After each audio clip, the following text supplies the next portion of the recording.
വിലായത്ത് ബുദ്ധ ഒരു കൂതറ സിനിമയാണോ?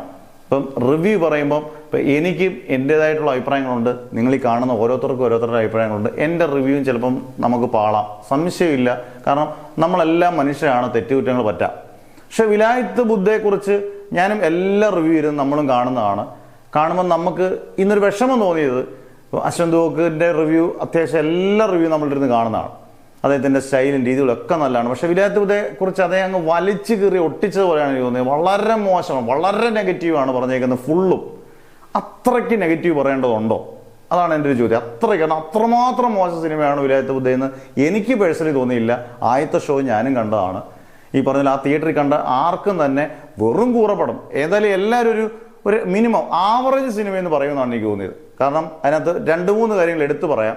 ഒന്ന്, ഷമ്മി തിലകൻ്റെ പെർഫോമൻസ് ഏറ്റവും ബെസ്റ്റ് പെർഫോമൻസ് ആണ്.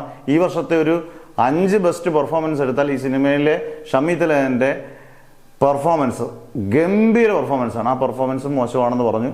ജെയ്ക്സ് ബിജോയുടെ ബാക്ക്ഗ്രൗണ്ട് സ്കോർ ഈ സിനിമയുടെ സത്യം പറഞ്ഞ ഒരു വലിയൊരു ഘടകം തന്നെയാണ്. അതില്ലെങ്കിൽ ഈ പടം 3 മണിക്കൂർ ലെങ്തുള്ള സിനിമ ബോറാക്കാൻ ബാക്ക്ഗ്രൗണ്ട് സ്കോർ മാത്രം മതി.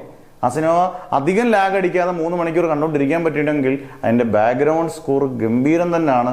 ജെയ്ക്സ് ബിജോയ് സിനിമാറ്റോഗ്രഫി നല്ല ഗംഭീര വിഷ്വൽസ് ആണ് അതിനകത്ത് എടുത്തു വെച്ചേക്കുന്നത്. VFX ഒക്കെ കുറേയൊക്കെ പാളിയിട്ടുണ്ടായിരിക്കാം, പക്ഷെ സിനിമാറ്റോഗ്രഫി സൂപ്പറാണ്. നമ്മളെ 777 ചാർലിയും കാന്താരയുടെ ഒക്കെ ക്യാമറാമാനാണ് ചെയ്തേക്കുന്നത്. സൗണ്ട് മിക്സിങ് രാജാകൃഷ്ണനാണ് ചെയ്തേക്കുന്നത്. ഈ ഡിപ്പാർട്ട്മെന്റ് എല്ലാം ഗംഭീരമാണ്. അതുപോലെ തന്നെ ആക്ഷൻ സീക്വൻസ് വളരെ മോശം ആക്ഷൻ സീക്വൻസ് ഒന്നുമല്ല. നമ്മൾ തമിഴും തെലുങ്ക് പടമൊക്കെ കാണുമ്പോൾ ഒരു ചന്ദന കടത്തുമായിട്ടൊക്കെ ബന്ധപ്പെട്ടതാകുമ്പം ഒരു ഇച്ചിരി ഓവർ ആക്ഷനൊക്കെ ആണെങ്കിലും അത് നമ്മൾ ഇത് വിജയ് ചെയ്തിരുന്നെങ്കിൽ നമ്മൾ കൈയടിച്ചേനെ. ഇത് പുഷ്പയിൽ അല്ലു അർജുൻ ചെയ്താൽ നമ്മളിത് കൈയടിക്കും. പൃഥ്വിരാജ് ചെയ്യുമ്പോൾ കൈയടിക്കാതിരിക്കുന്നതിൻ്റെ ആവശ്യകതയൊന്നുമില്ല. കാരണം അത് സിനിമയായിട്ട് ബന്ധപ്പെടുമ്പം അത് വലിയ പ്രശ്നമില്ലാതുള്ള ആക്ഷൻ സീക്വൻസുകളാണ്. അന്നേരം ഈ പടം വെറും കൂറ സിനിമയൊന്നുമല്ല. സ്ട്രിക്ട്ലി ഒരു പ്രേക്ഷകൻ അത്രയും മോശം പറഞ്ഞാൽ പോലും ഒരു പ്രേക്ഷകൻ ഒരു ആവറേജ് പറയാം. വർഷങ്ങൾക്ക് ശേഷം എന്ന് പറഞ്ഞ സിനിമയും റൊമാൻസ് ആലോചിക്കണം. ഏറ്റവും തല്ലിപ്പൊളി സിനിമകൾ എന്ന് എനിക്ക് തോന്നിയൊരു സിനിമയാണ് മാത്യുവിൻ്റെ. അതായത് ഈ സിനിമകളൊക്കെ ഗംഭീരം എന്ന് പറഞ്ഞ ഒരാൾ തന്നെ വിലായത്ത് ബുദ്ധയെ പോലൊരു അത്യാവശ്യം നല്ല സിനിമയെ വെറും നെഗറ്റീവ് പറഞ്ഞ് തോൽപ്പിക്കുന്നതായിട്ടൊരു ഫീലിംഗ് എനിക്കുണ്ടായി. മിനിമം ഒരു ആവറേജ് സിനിമയുണ്ടെന്നുള്ളത് സംശയമില്ല.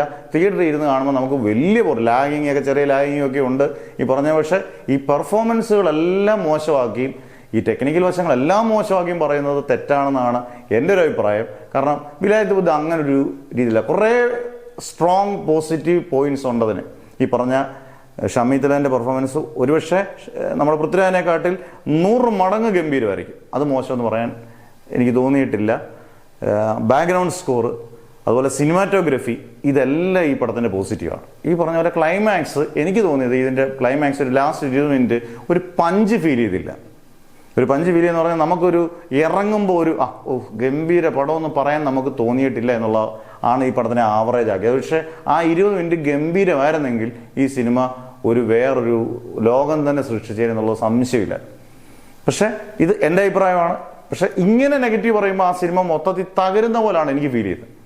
കാരണം കാണാൻ പോകുന്ന പ്രേക്ഷകന് ആ സിനിമ അങ്ങനെ എടുക്കത്തുള്ളൂ. ഈ കാണുന്ന പ്രേക്ഷകരുണ്ടെങ്കിൽ കണ്ട പ്രേക്ഷകരുണ്ടെങ്കിൽ ഉറപ്പായിട്ടും ഒന്ന് കമൻറ്റ് ചെയ്യുക.